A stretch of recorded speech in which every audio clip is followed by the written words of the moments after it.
I'm going to be needing a lot of these this month.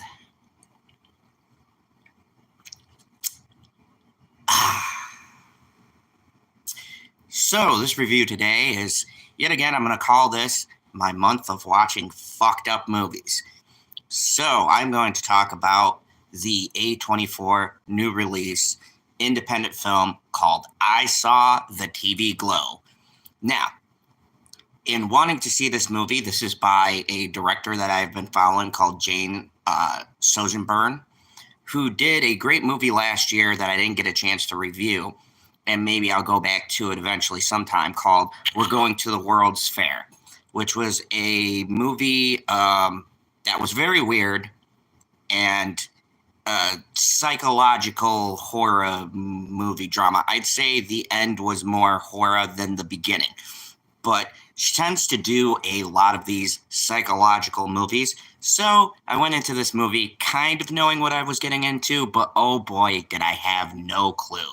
So this stars Justin Smith and Bridget Lundy-Paine, with Ian Foreman, Helen Howard, Fred Durst, and Daniel Deadweller. And yes, you heard me correctly, Fred Durst from Limp Bizkit does make an appearance in this movie.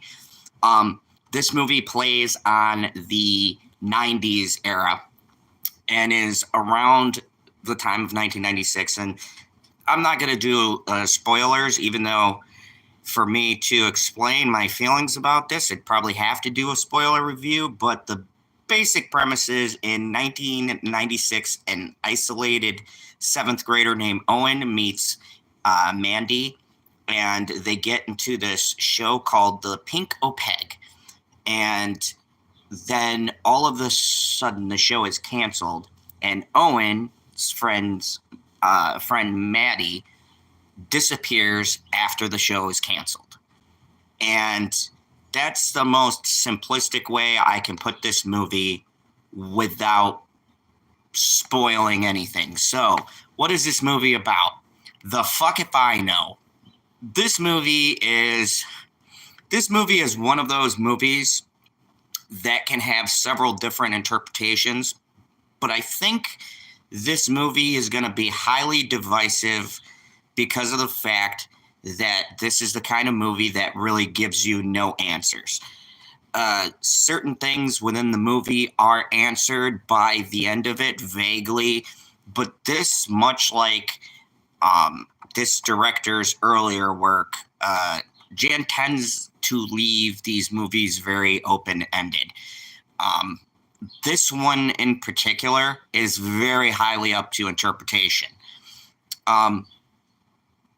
It's hard to talk about this film without spoiling it because of the fact of how the film is, but I'm going to try to do my best. So, for my good critiques, my positives of this film, the cinematography, if you saw We're Going to the World's Fair, the cinematography that's done in this movie is tremendous. I think the themes and what the movie is trying to say is also really good. Now, I've heard some theories and that this is supposed to be an allegory for transgenders or some shit like that. Look, I don't know if that's necessarily what this movie is trying to say. There is things said in this movie where you can infer that, but the thing I really respect about Jane's work is that she doesn't outright say what her views are on any of it. I know she did do a interview where she hinted towards her struggles with certain things and, you know, sexuality and stuff like that as far as that goes. So that might play a part into this film. But really, this film can be taken in a lot of different ways. Now, I grew up and remember majority of the 90s. And the thing that's really engaging for me is the 90s aesthetics of this movie. There's a lot of 90s things in here. The show, The Pink Opeg, very much reminds me of one of those really like adultish 90s shows that appeared on television. And it's very weird, but it's colorful and bright. And there's a lot of mature stuff in the show that happens. And then there's an interesting commentary going on in this, not only about what's going on with the characters, but about our viewing enjoyment of certain things. Like in the 90s, how we thought everything was cool. You know, you watch Power Rangers or whatever else, you watch it now and you're like, wow, that's fucking terrible. And this movie does make that kind of commentary about things you remember and how you remember them. And then as you get older, they don't hold up the same. And I respect all those things.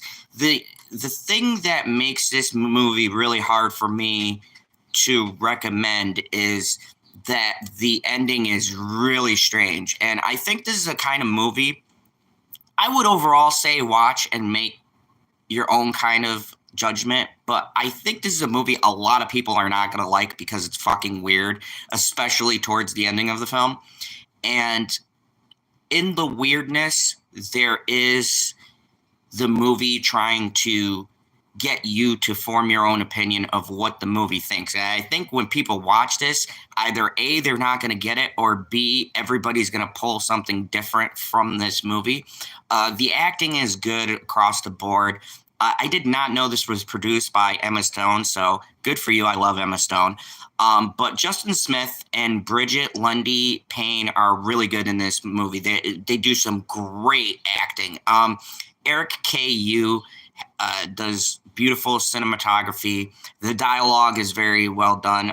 Fred Durst is actually well utilized, which Fred Durst, if you've ever seen him star in anything, he's terrible at acting. Better singer.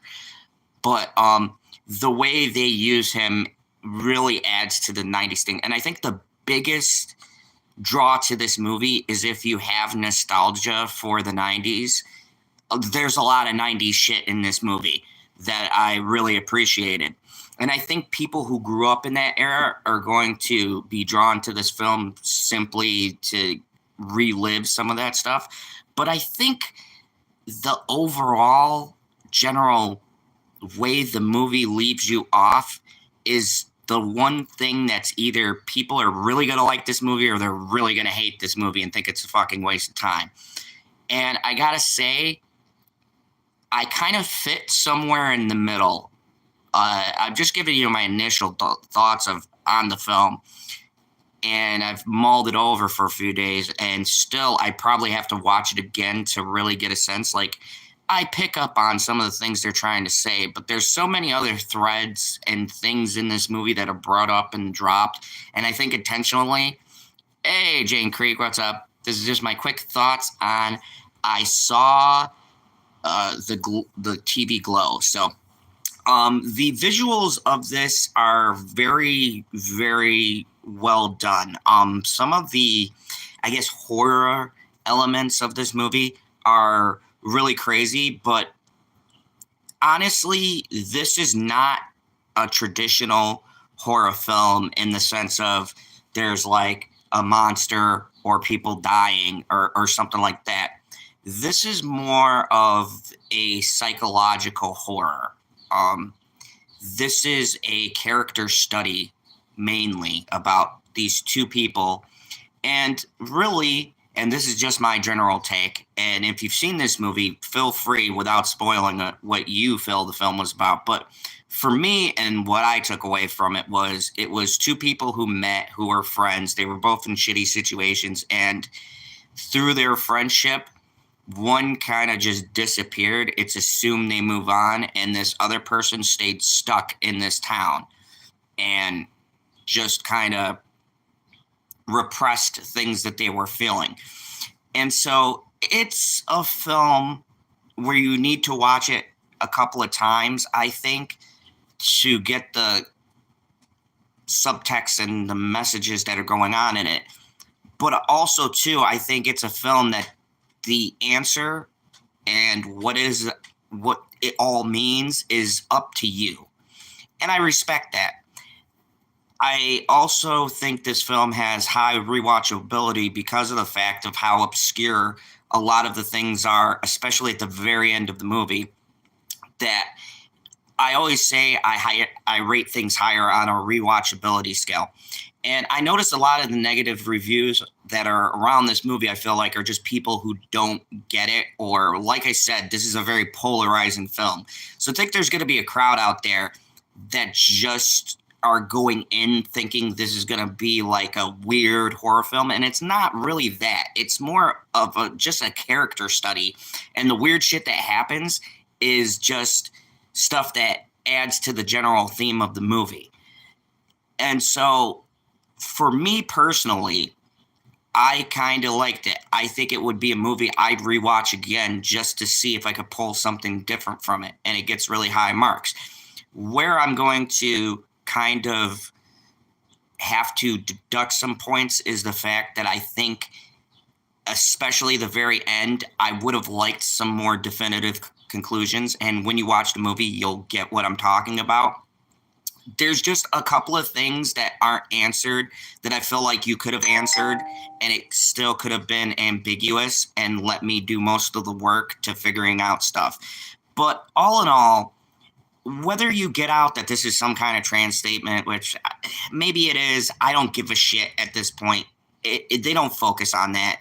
The movie is well crafted and it's well acted. So if that's what you got out of it, fucking good for you. Or whether it is, as I pull it out, people who grow up and they drift apart, and some people stay static while other people move and change their lives and go for it. I feel like you could pull that from that. You could pull it from things aren't how you remember them, and you could pull out that maybe the supernatural elements introduced in this were real and some crazy shit was happening. I think this movie's biggest strength is the fact that it asks you to interpret it and make your own conclusion. I also, at the same point, think its biggest weakness is it doesn't give very many answers to anything. And while I'm all for vague cinema and let me figure it out, I do feel like you have to give your audience something. You have to reward them with something. You can't leave everything too ambiguous, or people are going to not like your movie because people don't like to think. And I'm sorry, I don't mean to offend people, but people are fucking stupid. And some people just want things handed to them. And if you're one of the people who like simplistic movies and you don't really want to think, then this is definitely not a movie for you. But all in all, I do enjoy it. This isn't a movie I'd put on like every day like John Wick or something. But if I'm in the mood to think about something and to really kind of analyze and break something down, this isn't a bad film at all. So I give this movie a 7 out of 10.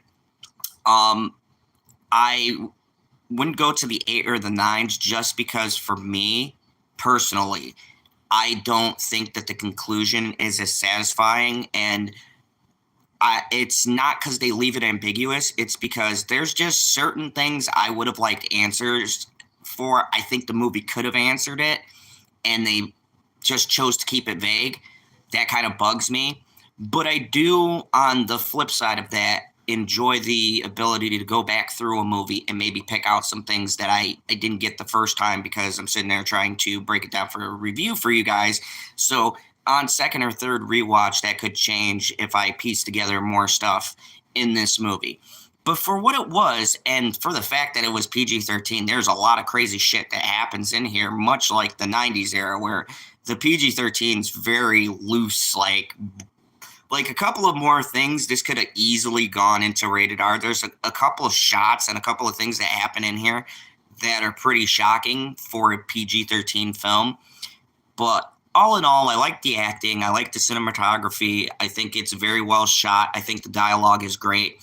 I like the nostalgia of the 90s and some of the fashions and things that were in here. And, they even bring up Limp Bizkit and stuff. And Fred Durst being in here was kind of a little fun nod to that era. And I think all in all, if you are a kid of the 90s and if you remember some of those shows, I think you'll really appreciate this. If not just for getting a nostalgic view from those days. And I think if you're into movies that have a lot of subtext and make you really think about the film after you've watched it, I think this is a movie that you'll get into. And like I've said 1,000 times, I am appreciating that the runtime is under 2 hours. So thank you. Once again, this is it's about an hour and a half, an hour and 45 minutes, somewhere in there. So I'm so glad this is another hour and a half. Like, I can watch it at least a couple of times and not have to do a 2 hour epic. So it's really good. A24 has got some strong movies coming out this year.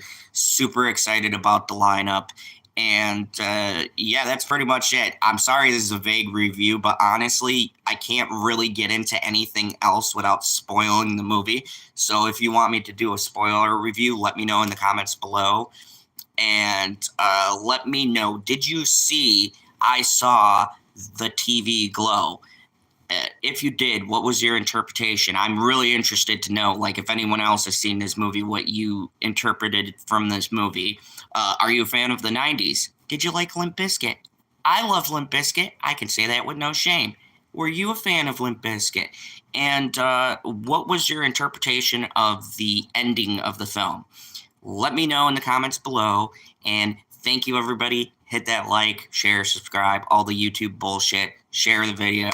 And next Tuesday, I will have a watch along for The Strangers Part 2, Pray at Night, because apparently a lot of people wanted me to watch that. And now I got PB watching them. So we're going to watch those together Tuesday night at like 8 o'clock. So join us here on the channel for The Strangers Pray at Night watch along. And as always, remember, there is only one rule here in the Fandom Zone: kneel before Zod.